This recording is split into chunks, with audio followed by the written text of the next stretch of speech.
Apple just released 4 new products, and you shouldn't buy any of them. Maybe one of them. Welcome to the All Future Podcast, where we talk all things tech, AI, humanoid robots, and Apple, and more throughout the week. If you're enjoying these videos, thank you so much for watching, and we are joined in the studio by Andrew today. Hello, how's everyone doing? Thank you for joining us, Andrew. Oh, yes, I'm going to have a great time here today. Yeah, I'm excited. And today we're starting in with a bunch of Apple products, and the first one is the new Sky Blue MacBook Air. Ooh, Sky Blue.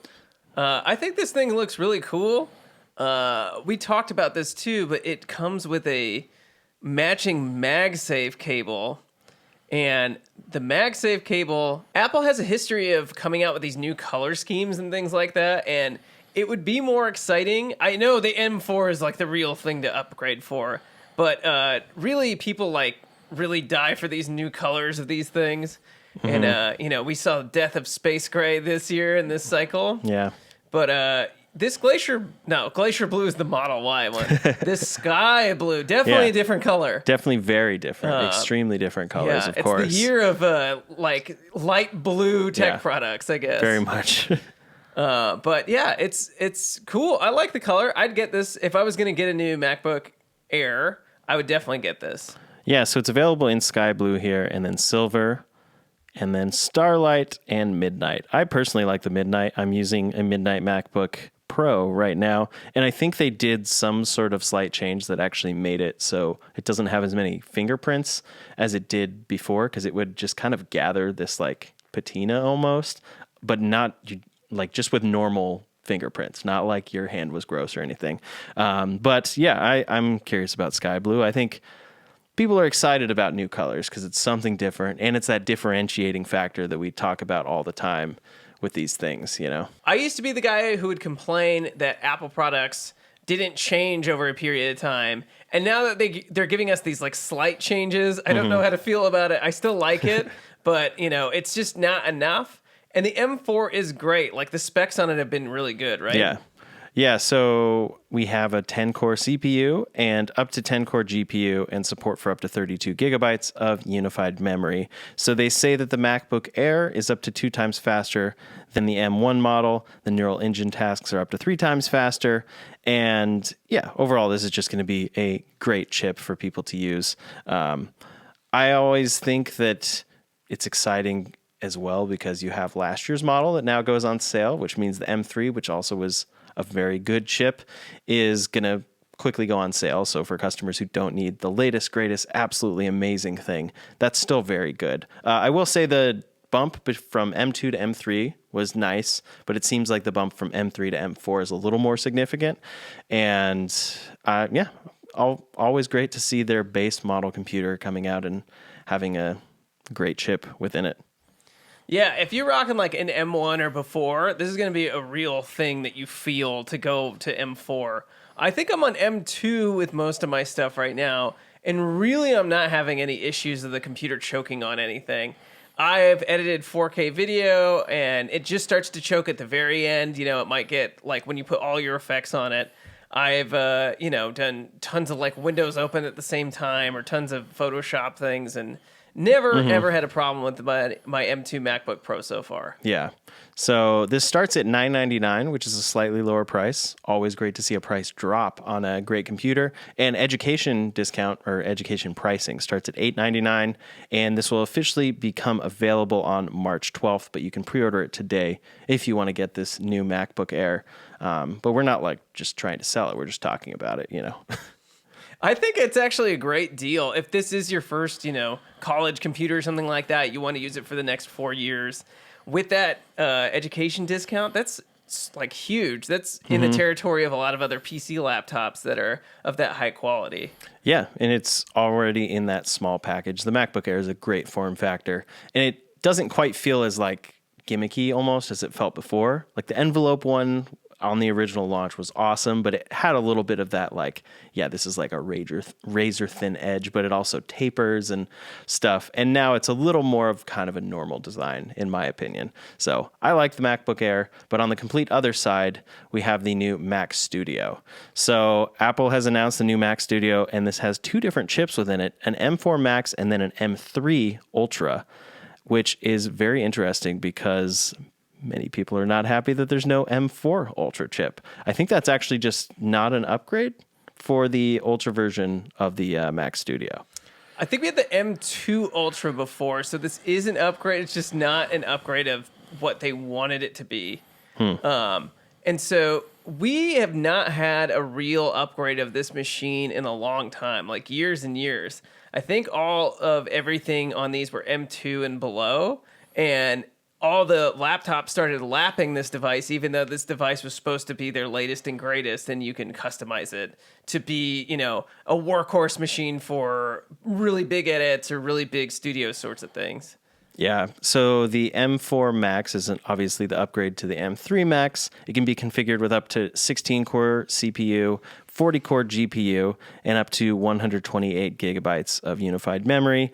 The benchmarks say that the M4 Max is up to 75% faster than the M2 Max, which was in the previous generation Mac Studio. So that is a pretty big upgrade there.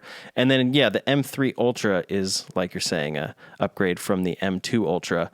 And a lot of people were confused by this move because why isn't Apple giving us an M4 Ultra? Why aren't they doing it in line with the numbers? And it really just points out this difference of like, yes, they're a next generation number, but that doesn't always mean it's actually way better. The Ultra being attached to that is the more important thing here because an M3 Ultra is going to beat every single M4 chip until they make an Ultra version of that. At least it seems. Yeah, and this M3 Ultra is going to be the fastest chip out there. I think it's going to be faster than the M4s, so it will be, you know, the most workhorse computer you can get right now. Mm-hmm.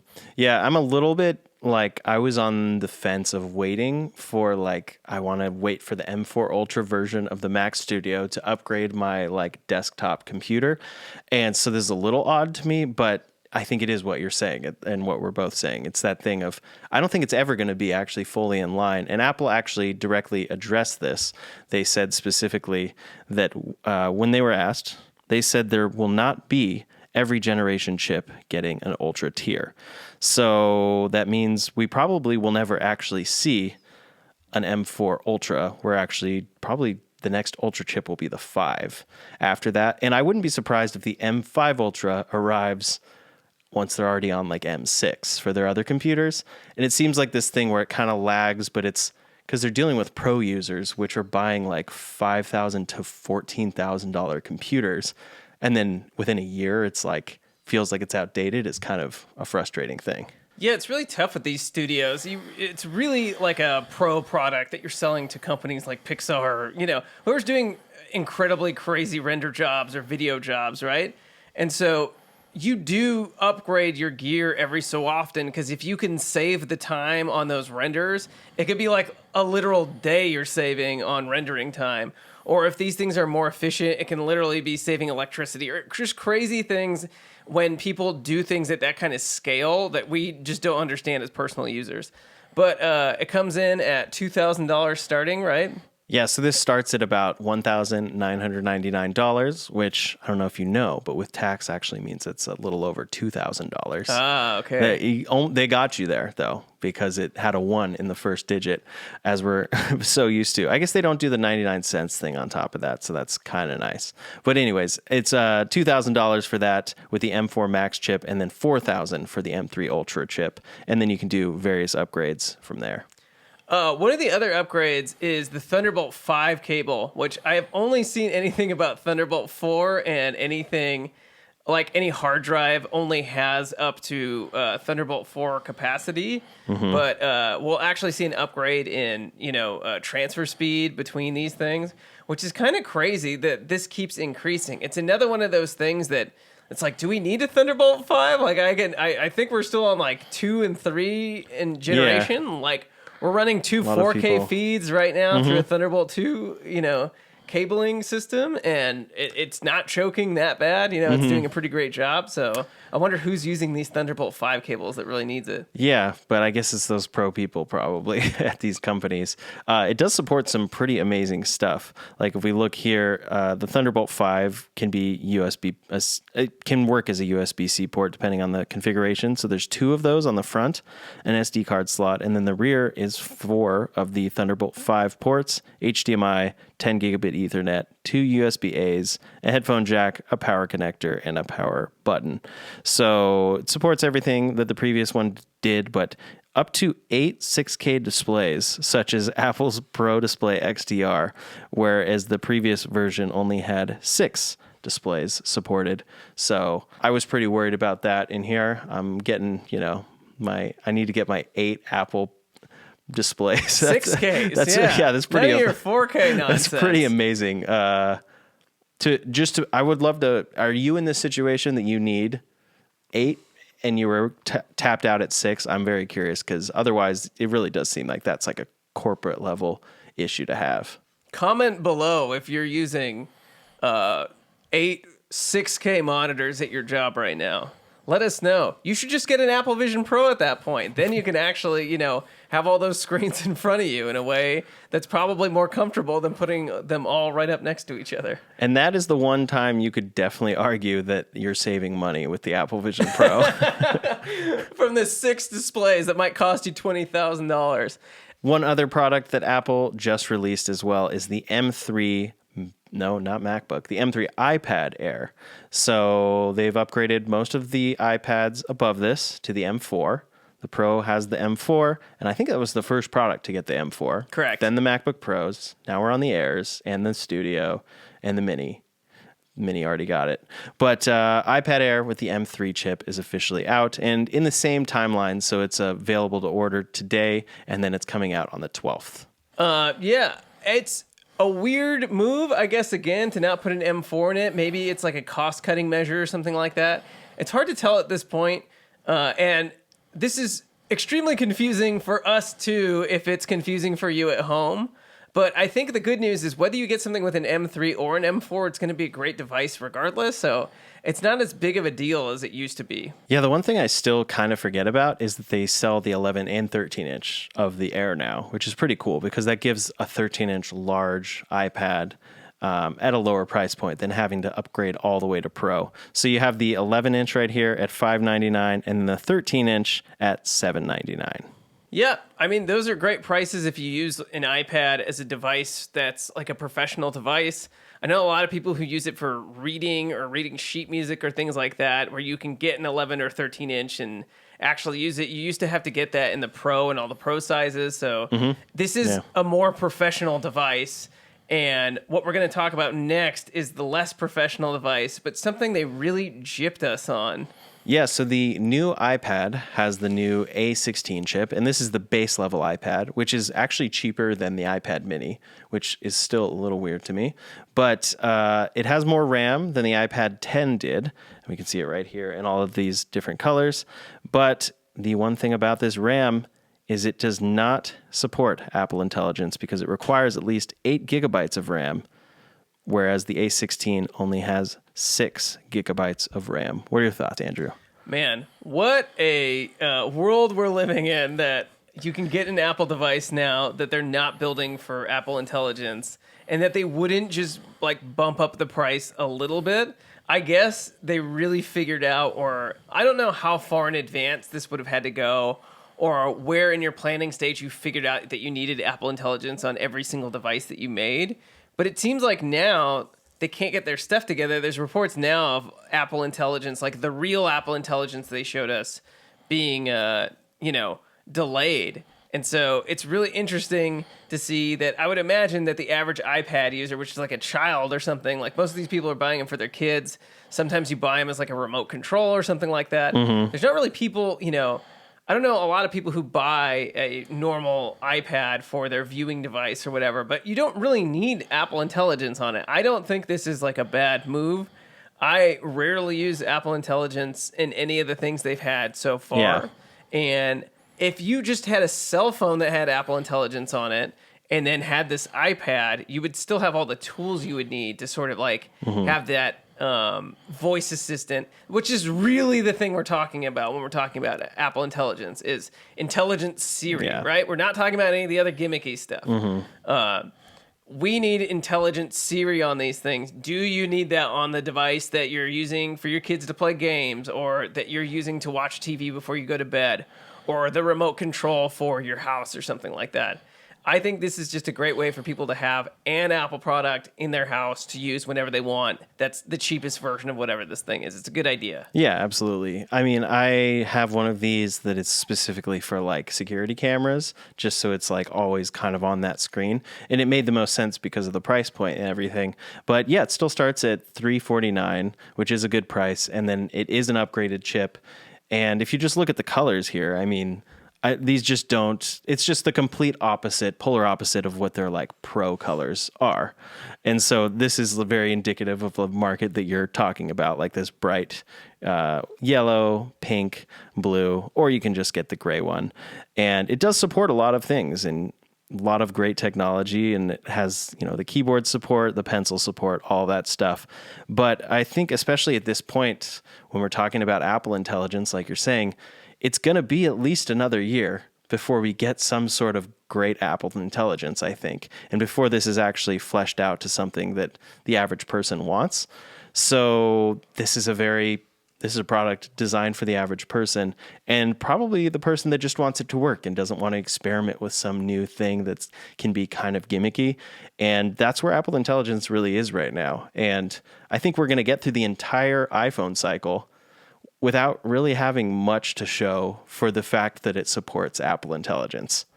I absolutely agree. And they pushed it so hard on us. Snoop Dogg pushed it on us on his, T-Mobile commercials or whatever he was in. And yeah, it does feel like they showed it too early and that they were afraid that they were going to make a mistake because everyone else was talking about how their AI was going to work. And I feel like Apple had a bigger responsibility than all these companies did. All these companies just had to prove their LLMs can do something, and then other people can build upon that.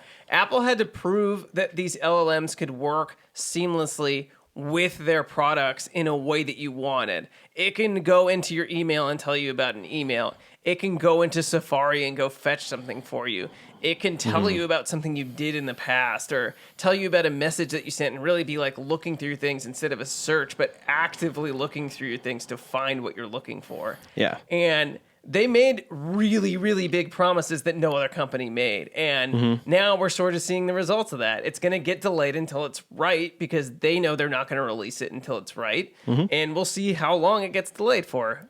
Yeah, I talked to someone yesterday that I didn't even think was that into tech stuff, but they asked me like, oh, have you been using the new Apple Intelligence stuff?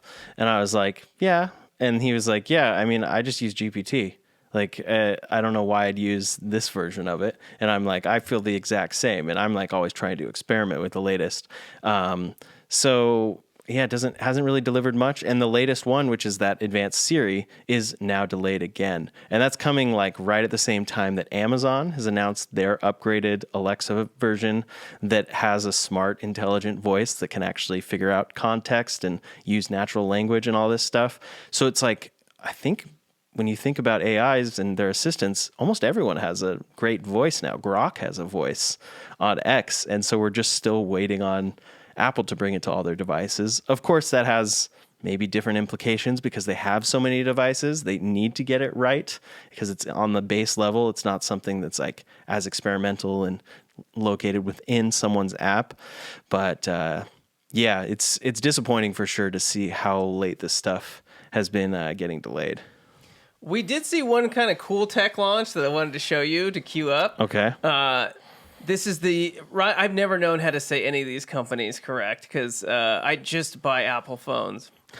But what's the name of it again? Xiaomi. Okay. So Xiaomi just released a concept phone that they gave to a bunch of influencers. And I want to watch this Mr. Who's the Boss video with you really quick. You could tell me what you think of it. Magnetically attaches the lens. So the sensor would have to be inside the lens because there's no way to have a sensor. So you get like a lensed phone like that. Yeah. So the lens is a camera, right? And then, okay, I can see the appeal of like a physical wheel control. Here's something shot on the Xiaomi. Oh, okay. So I'll let it play again. So there was something in particular you wanted to point out to me. there's one scene where he goes, "This is how it looks when it's shot on the iPhone."